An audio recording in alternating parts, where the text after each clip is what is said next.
प्राचीन काल से ही अनाज के सुरक्षित भंडारण के लिए अनेक पद्धतियां अपनाई जाती रही हैं। 1786 में अंग्रेजों द्वारा बनवाया गया पटना का गोल घर ऐसा ही एक उदाहरण है, जिसे अन्न भंडारण के लिए बनाया गया था।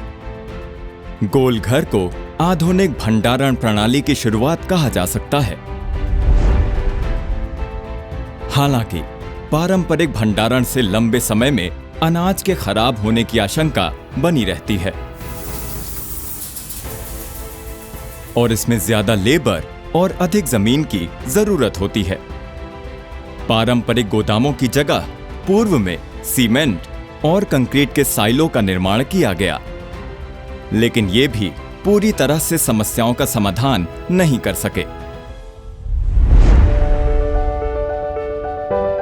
आधुनिक भारत में अब स्टील से बने साइलो का निर्माण किया गया है, जिसमें एफसीआई, रेलवे और प्राइवेट सेक्टर को शामिल कर इन्हें पीपीपी मॉडल पर बनाया जा रहा है। कन्वेंशनल गोडाउन की तुलना में साइलो में गेहूं को काफ़ी लंबे समय तक भंडारित किया जा सकता है। वर्तमान में हमारे यहाँ जो एफसीआई साइलो में 19-20 का स्टॉक भी है, जो अभी भी जब हम उसे निकाल रहे हैं तो उसकी क्वालिटी में कोई खास चेंज नहीं दिखाई देता है तथा जो उसकी गुणवत्ता है वो बिल्कुल नए गेहूं की तरह दिखाई देती है। स्टील साइलो कम स्थान में अधिक भंडारण क्षमता रखते हैं। इन साइलोज में पूरी तरह नियंत्रित वातावरण के चलते लंबे समय तक अनाज सुरक्षित रहता है और उसकी गुणवत्ता बनी रहती है। ये पूरी तरह मैकेनाइज्ड होते हैं, जिनका संचालन तेजी से और कम लागत में हो जाता है।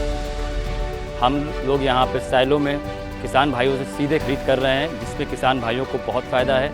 उनको अनाज को बोरों में लेके आने की ज़रूरत नहीं होती, सीधे वो खुले अनाज को लेके आते हैं हमारे यहाँ। यहाँ पे पिट पे स्टॉक को ट्रैक्टर द्वारा अनलोड किया जाता है, इसमें कोई मैन पावर लगती नहीं है और उसके बाद सीधे कन्वेयर बेल्ट से सीधे क्लीनिंग होते हुए सीधे वो साइलो बिन्स में चला जाता है। खरीद से लेकर भंडारण और परिवहन तक में बैग्स की कोई आवश्यकता नहीं होती, जिसका फायदा किसानों को भी हो रहा है। उन्हें कंप्यूटराइज्ड वजन और गुणवत्ता जांच की सुविधा मिलती है, जिससे भुगतान भी जल्दी हो जाता है। आमतौर पर जहां मंडियों में दिन भर किसानों को खड़ा रहना पड़ता है, दिन भर समय लगते हैं, यहाँ 1 घंटे में ये गुणवत्ता लैब जो है वो रिपोर्ट दे देते हैं और उनका खरीद उसी हिसाब से हो जाता है। ये पुरानी मंडी से अच्छा सिस्टम है। यहाँ खुले में अनाज हम लाते हैं और हमारा कोई बारदाने का खर्चा नहीं लगता है। लेबर खर्चा नहीं लगता है और समय से पेमेंट हो जाता है। धर्म कांटे द्वारा तौल होती है। ये साइलो रेलवे लाइन के पास निर्मित होने से अनाज का परिवहन तेज गति और कम लागत में संभव हो सका है, जो प्रधानमंत्री नरेंद्र मोदी जी की गति शक्ति योजना के अनुकूल है।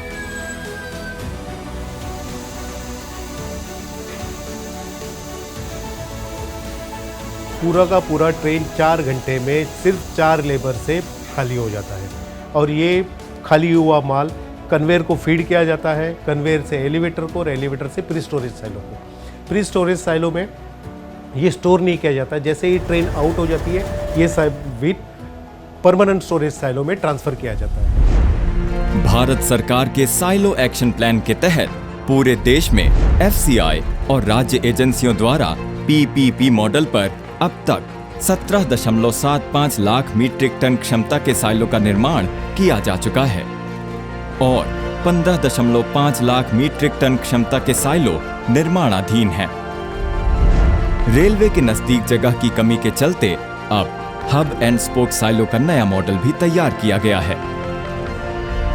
इस मॉडल के तहत रेलवे लाइन से जुड़े हब साइलो और सड़क मार्ग से लिंक्ड स्पोक साइलो बनाए जाएंगे, जो हब साइलो से जुड़े रहेंगे। इस मॉडल के तहत 3 चरणों में 111.125 लाख मीट्रिक टन की क्षमता के साइलो बनाए जाएंगे, जिनके लिए 249 लोकेशन चिन्हित की गई हैं। इन साइलोज को पीपीपी मॉडल पर बनाया जा रहा है। साइलो देश की खाद्य सुरक्षा सुनिश्चित करने का अत्याधुनिक समाधान कहे जा सकते हैं, जो भविष्य के स्वस्थ, समृद्ध और आत्मनिर्भर भारत के निर्माण में अहम भूमिका निभाएंगे।